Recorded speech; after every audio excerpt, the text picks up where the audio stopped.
মেক্সিকোর ড্রাগ কার্টেলগুলো বর্তমানে বিশ্বের সবচেয়ে শক্তিশালী এবং নৃশংস অপরাধী সংগঠনে পরিণত হয়েছে। ৮০ দশকে কলম্বিয়ান কার্টেলগুলোর পতনের পর মার্কিন যুক্তরাষ্ট্রে মাদক পাচারের প্রধান ট্রানজিট পয়েন্ট হয়ে ওঠে মেক্সিকো। ভৌগোলিক অবস্থানের সুযোগ নিয়ে সিনালোয়া এবং জ্যালিস্কো নিউ জেনারেশনের মতো গোষ্ঠীগুলো বিশাল মাদক সাম্রাজ্য গড়ে তুলেছে। ২০০৬ সালে মেক্সিকো সরকার আনুষ্ঠানিকভাবে মাদক বিরোধী যুদ্ধ ঘোষণা করার পর থেকে পরিস্থিতি আরও ভয়াবহ আকার ধারণ করেছে, যা দেশটির সামাজিক ও রাজনৈতিক স্থিতিশীলতাকে চরম হুমকির মুখে ঠেলে দিয়েছে।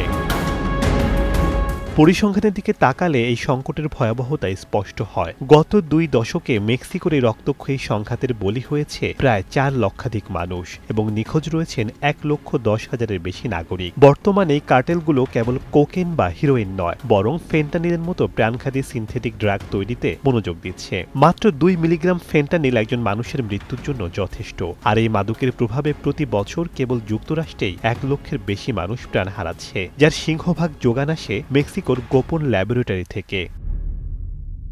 কার্টেলগুলোর এই অপ্রতিভ ক্ষমতার মূলে রয়েছে বিলিয়ন ডলারের অবৈধ অর্থনীতি। তথ্য মতে এই অপরাধী চক্রগুলো প্রতি বছর মাদক পাচার করে প্রায় ১৯ থেকে ২৯ বিলিয়ন ডলার আয় করে। এই বিপুল অর্থ দিয়ে তারা অত্যাধুনিক অস্ত্র কেনে এবং সরকারি প্রশাসন, পুলিশ ও বিচার ব্যবস্থার একটি বড় অংশকে দুর্নীতির জালে আটকে ফেলে। ফলে শত চেষ্টা সত্ত্বেও এই মাদক যুদ্ধের অবসান ঘটছে না। মেক্সিকোর এই পরিস্থিতি এখন কেবল একটি অপরাধমূলক সমস্যা নয়, বরং এটি একটি বৈশ্বিক মানবিক ও নিরাপত্তা সংকটে রূপ নিয়েছে।